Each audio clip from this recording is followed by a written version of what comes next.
Hello everyone, this is the second lecture of Cell the Unit of Life of class 11th NEET. We have seen the general information and the introductory part about the exam NEET and the definition of cell. Now we are moving ahead and we are going to study an important concept, the cell theory or the cell doctrine or the cell theory of that was proposed by Schleiden and Schwann.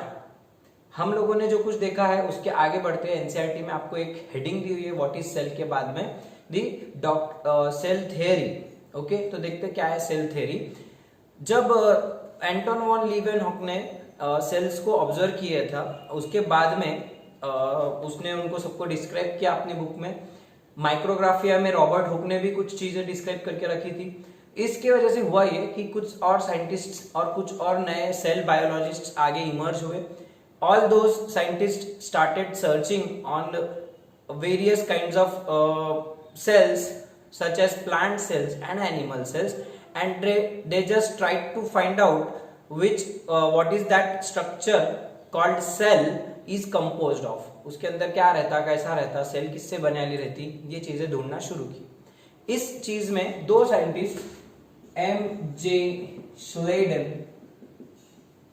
और Theodore श्वान, सीधी spelling exactly spelling आपको आनी चाहिए क्योंकि spelling के भी marks रहते bio में, रॉन्ग स्पेलिंग के मार्क्स कटते आपके बोर्ड में, थोड़ा ध्यान रखो। श्लेडन और श्वान, जनरल में ऐसा ही बोलूंगा, श्लेडन और श्वान, एम जे श्लेडन, मैथियस जे श्लेडन और थियोडोर टी श्वान, आपको इस तरीके से दो नाम दिए। He was German botanist, means he studied plant cell, he studied plant cell. Botanist, so the branch of biology that deals with the study of plants is known as botany. And he was British zoologist.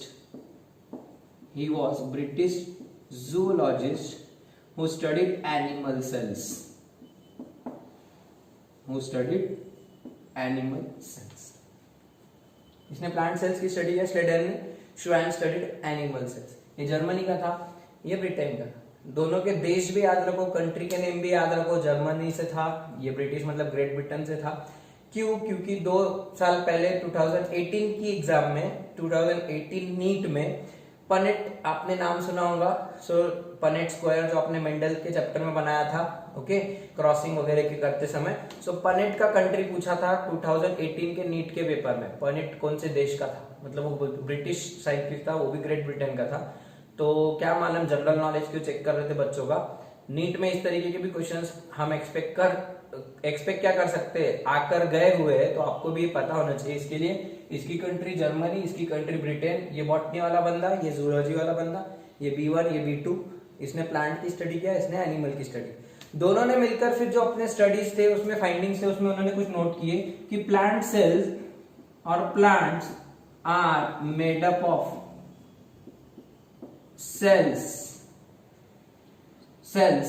Okay. और इनका बोलने का था animals are made up of, animals are also made up of cells. दोनों cells से बने वाले, दोनों की बॉडी में कुछ ना कुछ सेल नाम के structures present. In 1858 he proposed that cells arise from pre-existing cells. Cells arise from pre-existing cells, जिसको उसने बोला omnis cellula e cellula।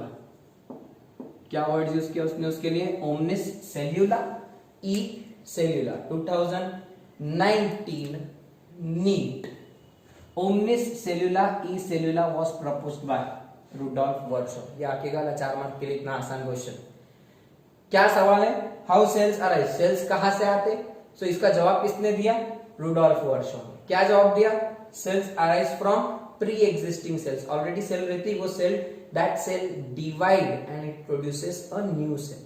Sales divide and produce a new cell. तो एक सेल से 2 सेल्स, 2 के फिर और 4, इस तरीके से cells keep on dividing and they produce, keep on producing new cells. So cells arise from pre-existing cells. It is nothing but omnis cellula e cellula. Cell से cell production होना, omnis मतलब तैयार होना. So cells arise from pre-existing cells. Cell से cell तैयार होना, omnis cellula e cellula. इसको मैं मंत्र बोलता हूँ.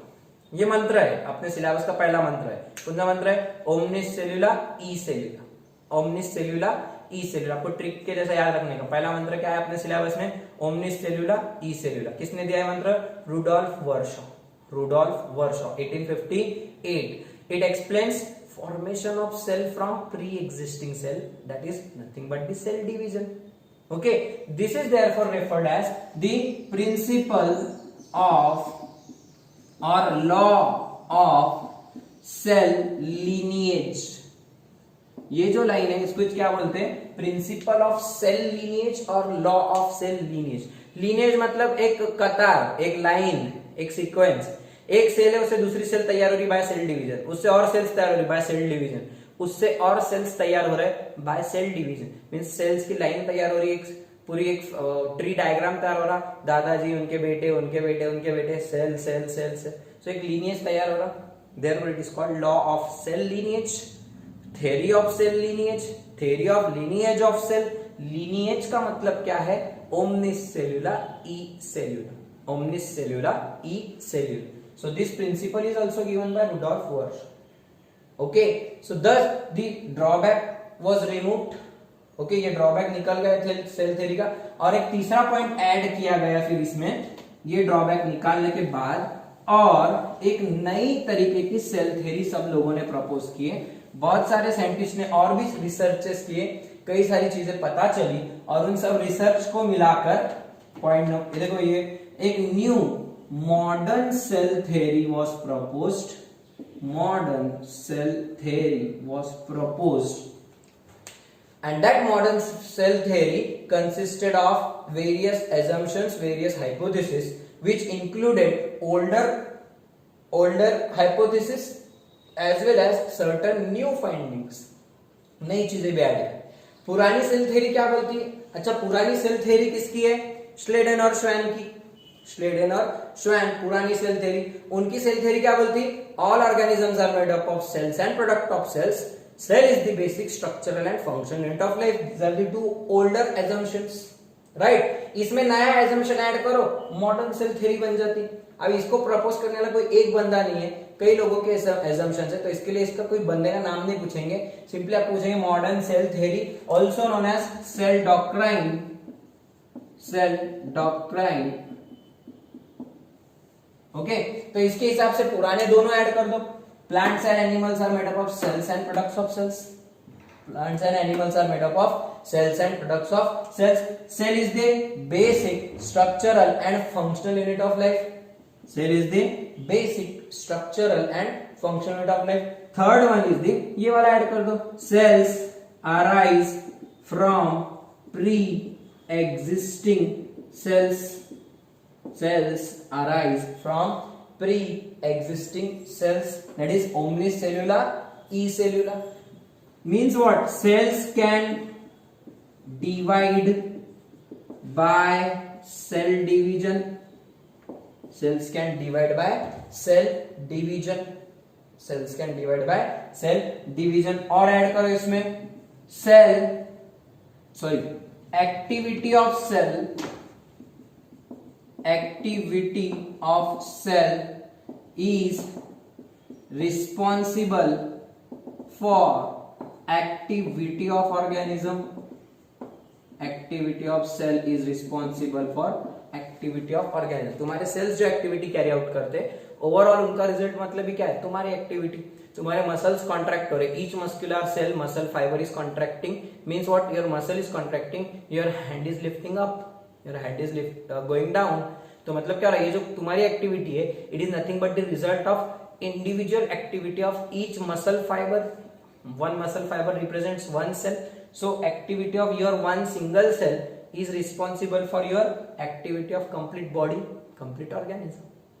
Okay, this is what the fifth one. Activity of cell is responsible for the activity of organism. Okay, next one is cells show transformation of energy, cells show transformation of energy, and last one is cells contain nucleic acid, that is DNA, RNA, various other molecules etc, cytoplasm etc. So cells show transformation of energy, मतलब cells में से energy transform हो सकती, एक cell से दूसरे में जा सकती. You know energy currency of cell is ATP, adenosine triphosphate. That ATP can be moved from one cell to another cell. Cell के अंदर पूरा एनर्जी घूमते रहती है, एनर्जी मूव होते रहती in the form of ATP plus this is called cells show transformation of energy and they contain various material like cytoplasm, plasma membrane, RNA, DNA. They are collectively called nucleic acids. Okay, अब इसकी ये जो सारे पूरे हैं, all these are the hypothesis given in the cell theory, modern cell theory or cell doctrine. इसकी भी photo आपको मैं अपलोड कर रहा हूँ. This photo is taken from class 11 state board text book. आपको वहां पर बहुत अच्छे से दिया हुआ है शॉर्टकट में एक्सप्लेन करके. So you can write that these lines और सिंपली नोट दीज लाइंस. ये भी वही बात है, कुछ अलग नहीं है. तो इस तरीके से सेल के बारे में बातें कर रहे थे लोग और फिर सेल थ्योरी प्रपोज हुई and this is what you have as the modern cell theory. So this is all about cell theory, but there are certain objections again to the modern cell theory also. Cell theory के भी कुछ objections है. Objections मतलब कुछ ऐसे drawbacks है, limitations जिसको बोलेंगे हम, कि वो limitations cell theory does not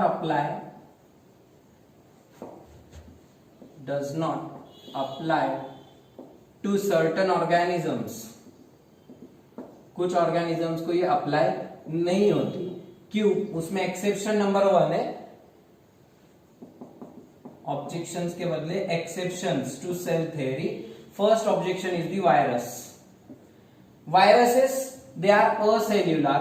उनको सेल नाम का कोई स्ट्रक्चर ही नहीं रहता. जिसको हम सेल बोलते हैं वैसा कोई एक डेफिनेट स्ट्रक्चर वायरसेस में नहीं रहता. Cytoplasm is absent in viruses, cell wall is absent in viruses. Viruses are only nucleoproteins. They are made up of only DNA, RNA surrounded by proteins. तो उनमें सिर्फ प्रोटीन की कवरिंग रहेगी और अंदर डीएनए या फिर आरएनए रहेगा. उनमें साइटोप्लाज्म, माइटोकॉन्ड्रिया नाम के दूसरे स्ट्रक्चर प्रेजेंट नहीं रहते. मतलब वो सेल थ्योरी को फॉलो ही नहीं करते. सेल जैसी कोई उनमें बनावट ही नहीं रहती. They are acellular. तो they are the first exception to cell theory.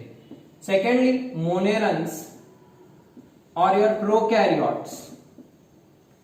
Monerans or prokaryotes, for example bacteria, they are also the exception to cell theory because उनमें भी न्यूक्लियस नाम का कोई स्ट्रक्चर नहीं है, सेल ऑर्गेनेल्स नहीं है. ये सब हम अगले लेक्चर्स में देखने वाले हैं.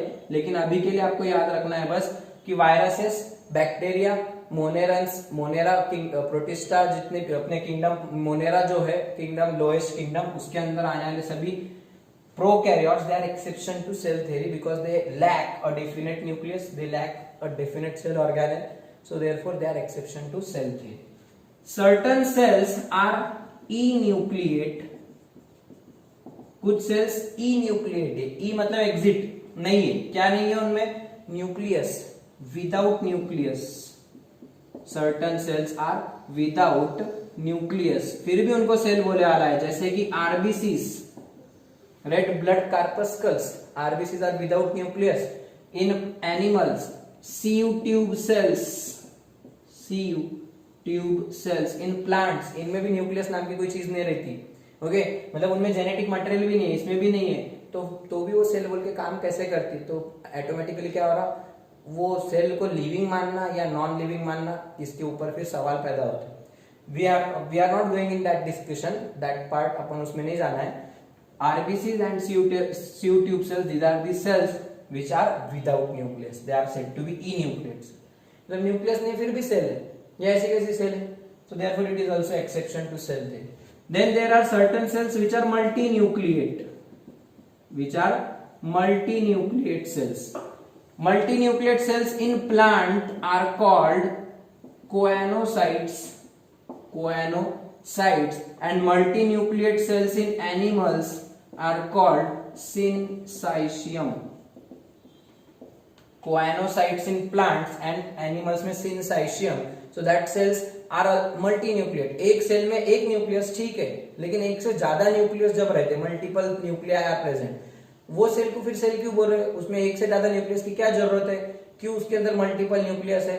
मतलब वो सेल थ्योरी से थोड़ा सा अलग बातें होगी। So therefore multinucleate cells such as coenocytes in plants, fungi में भी जो हाइफी रहती, कोएनोसाइटिक हाइफी ऑल्सो, और एनिमल्स में सिनसाइशियम नाम के जो मस्कुलर सेल्स रहते हैं, अपने मसल सेल्स, तो they are exception to cell theory, they have multiple nucleus. Okay, Rhizopus वगैरह कुछ फंगस है, एसिटाबिलारिया नाम की कुछ अलगी है, so they are also having uninucleate but are differentiated body. बहुत अलग अलग प्रकार के एग्जांपल्स है, हमको एग्जांपल वाले पार्ट में नहीं जाना, बट आपको 4 मेजर एक्सेप्शंस पता होने चाहिए। वायरसेस, मोनेरन्स मतलब bacteria, enucleate cells that is cells without nucleus, and multinucleate cells that is cells with multiple nuclei, so they are exception to cell theory।